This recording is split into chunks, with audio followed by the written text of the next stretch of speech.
The auctioneer's voice sliced through the smoky saloon, sharp as a Bowie knife. Cash Brennan stood in the back corner, weathered hands curled around an untouched whiskey glass. He'd seen cattle auctions, horse trades, even men bartering their souls for gold, but this was different. Sarah Mitchell, 22, stood on the platform, sold like livestock to settle her dead father's gambling debts. The men around Cash were wolves, their eyes glinting with hunger, shouting bids like they were pricing a prize mare, not a woman whose world had just shattered. Sarah's face was pale as winter snow, but her chin stayed high. She had fight in her, that much was clear. The bids climbed, $50, $75, the saloon owner, a fat man with gold teeth, leading the pack. Cash knew what that man's victory meant for Sarah. He'd seen what happened to women dragged into the back rooms of places like this. They came out broken, if they came out at all. At $100, the auctioneer raised his gavel. Going once. Cash felt a twist in his chest, a memory of his sister Emma, sold to pay their father's debts when Cash was too young to stop it. Maybe it was that memory, or maybe it was just right, but as the gavel hovered, Cash's voice boomed, 200. The saloon fell silent. Every head turned. The auctioneer squinted through the tobacco haze, trying to make out the bidder. Cash stepped forward, boots echoing on the warped floorboards. Tall, lean as a whip, with scars on his knuckles and a Colt .45 that never left his hip, he was a man who carried danger like others carried pocket watches. Sarah's eyes met his, fearful, but curious. Who was this stranger doubling the highest bid? The other bidders backed off, sensing the threat in Cash's stride. The gavel fell. Sold. Cash approached, pulling a roll of bills from his vest, $200, more than most in this forsaken town saw in a year. He counted it deliberately, letting everyone see he wasn't a man to cross. When he reached for Sarah's hand, she pulled back. "Where are you taking me?" she whispered, barely audible over the saloon's renewed chatter. "Somewhere safe," Cash said, his gray eyes unreadable. As they moved toward the door, the saloon owner stood, face red with fury. "Hold on, stranger. I had an arrangement with her creditors. That sale ain't legitimate." Cash's hand dropped to his Colt. The room went quiet, the metallic click of the gun clearing its holster louder than any shout. "The money's paid. The deal's done," Cash said, voice steady as stone.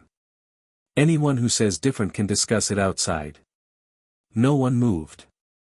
Sarah's breathing was the only sound as Cash backed toward the door, his gun trained on the room, her trembling hand in his. Outside, in the dusty street, she jerked away. "Don't touch me," she snapped, wrapping her arms around herself. "I'm not going to hurt you," Cash said, holstering his weapon. "But we need to move. Those men won't stay quiet long." Sarah searched his face. "Why spend $200? Men don't do that without wanting something." Cash untied his horse, a sturdy buckskin that had carried him through countless towns. "Can you ride?" "That's not an answer." "Can you ride?" he repeated, firmer. "Yes." "Then get up." He swung into the saddle and offered his hand. Sarah hesitated, glancing back at the saloon where angry voices grew louder. Cash's jaw tightened. "They're organizing. We go now." She grabbed his hand, letting him pull her up behind him. Cash spurred the horse into a gallop, the town vanishing in a cloud of dust. They rode in silence across the prairie, Sarah gripping his belt, her body tense. When he slowed to a walk, she spoke. "My father owed dangerous men. The kind who don't forgive debts." "I know," Cash said, "how could you? I've seen it before. A girl in a similar spot. Didn't end well." Sarah studied the back of his head, his posture rigid despite the weight he carried. "What happened to her?" Cash was quiet so long she thought he wouldn't answer. "She died," he said finally, voice low. "Because no one helped her." The sun dipped, painting the sky orange and red. In the distance, smoke rose from a small ranch house. As they neared, the smoke thickened, black and acrid. Cash's body tensed. He spurred the horse into a gallop, Sarah clinging to him. Cresting a hill, they saw it, the house was burning, flames licking the darkening sky. 5 riders circled it like vultures. Whose place is this? Sarah whispered, her breath hot against Cash's ear. Mine, he said, hand moving to his rifle. Sarah's eyes widened. Cash's face hardened into something cold, dangerous, not the man who'd spoken gently in the saloon, but someone carved from violence. One rider tossed a torch through a shattered window, flames surging higher. Cash's jaw clenched. They followed us, Sarah said. How? Someone in the saloon told them where we went, Cash muttered, chambering around. They know I bought you fair. Can't take you back. But they can make sure I can't keep you safe. Sarah's stomach iced over. They burned your house because of me. They burned it because they're animals, Cash corrected. But they made a mistake. They think this changes something. It doesn't. A rider shouted, Brennan. Send the girl down, and we'll call it even. Cash didn't answer, studying the terrain. 5 men, maybe 30 rounds between his rifle and pistol. Good for shooting, bad for escaping. Sarah's voice was quiet. You could give me back. Save yourself. Cash turned, his eyes raw with old pain. My sister's name was Emma. Sold at 19 to pay my father's debts. 3 months later, they found her body in a river. I swore I'd never let it happen again. Another shout, 5 minutes, Brennan. Cash checked his rifle. Can you shoot? A little, Sarah said. My father taught me before he lost me in a card game. There's a pistol in my saddlebag. When shooting starts, stay low, aim for center mass. When? Sarah's voice cracked. Cash positioned himself behind a rock. They burned my house. There's no talking now. The first shot cracked like thunder. Cash's rifle bucked, and a rider fell. The others scattered, seeking cover. For left, Cash muttered, working the bolt. Sarah crouched, pistol trembling in her hands. She'd shot bottles, not men. Now, men wanted her dead, and Cash was her only shield. A bullet chipped the rock near Sarah's head. She yelped. They're flanking us, Cash said, calm as death. 2 left, 2 right. How are you so calm? Panic gets you killed. He fired, pinning a rider behind a trough. I've been in worse. 12 against 1, KMAN Cheros, 3 years back. They didn't like me meddling in their business.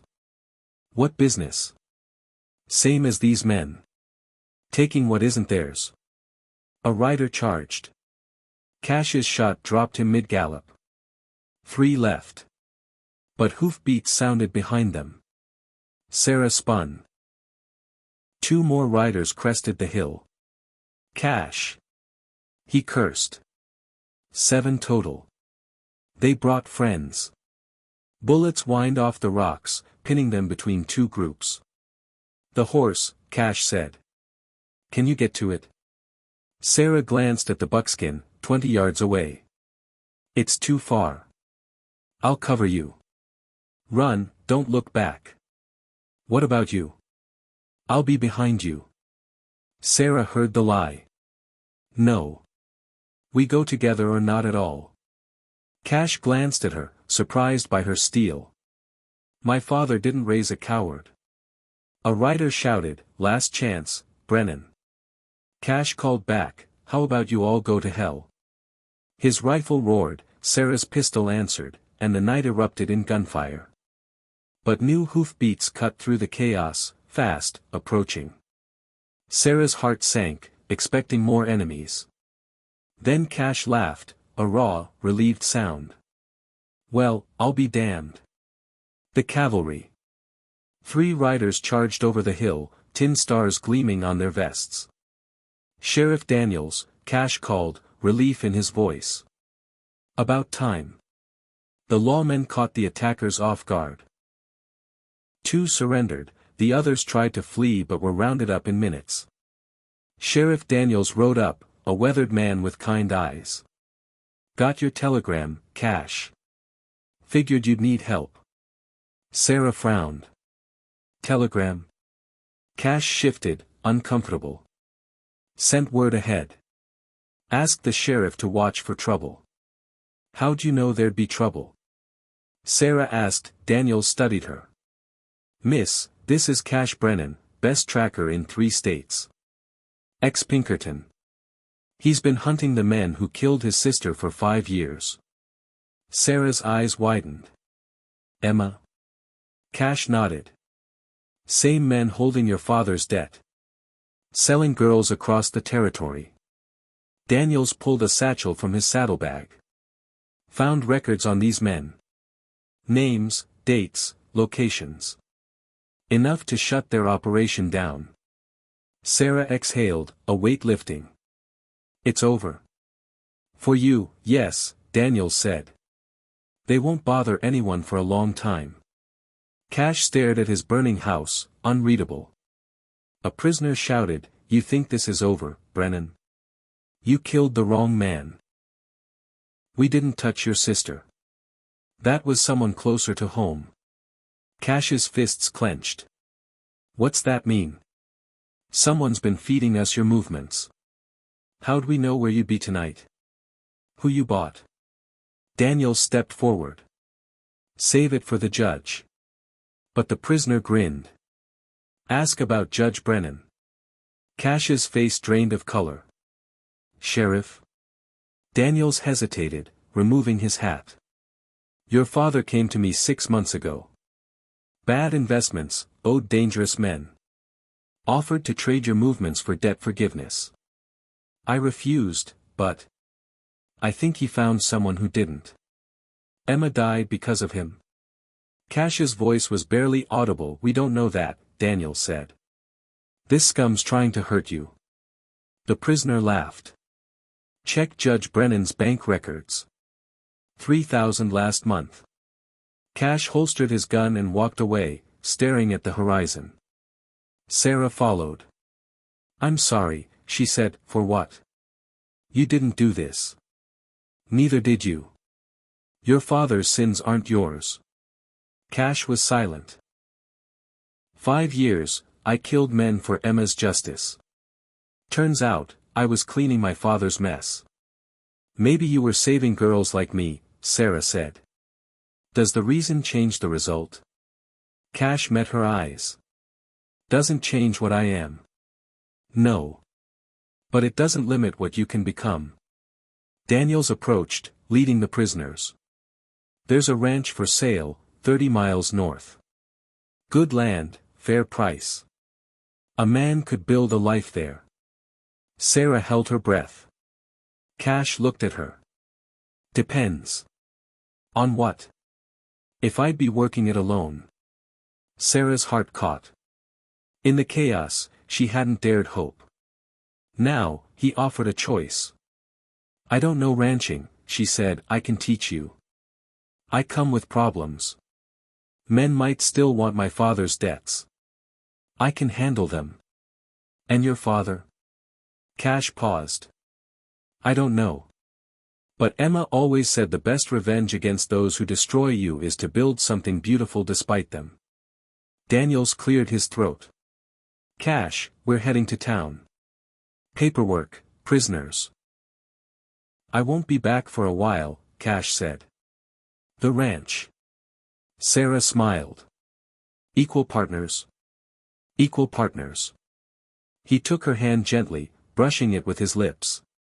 "Deal." Daniels tipped his hat. "Congratulations, miss."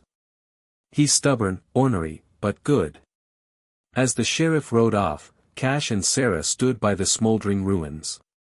Everything he'd owned was ash, yet it felt like freedom. "What's first?" Sarah asked. "For the ranch?" "Build a house," Cash said. "With windows facing the sunrise. A porch for evenings." "Sounds nice. And a garden." Emma always wanted one. Sarah slipped her hand into his. For her memory. They mounted the buckskin and rode north. The road ahead would be hard, droughts, cattle, land to tame, but they'd face it together. For the first time in years, neither was alone.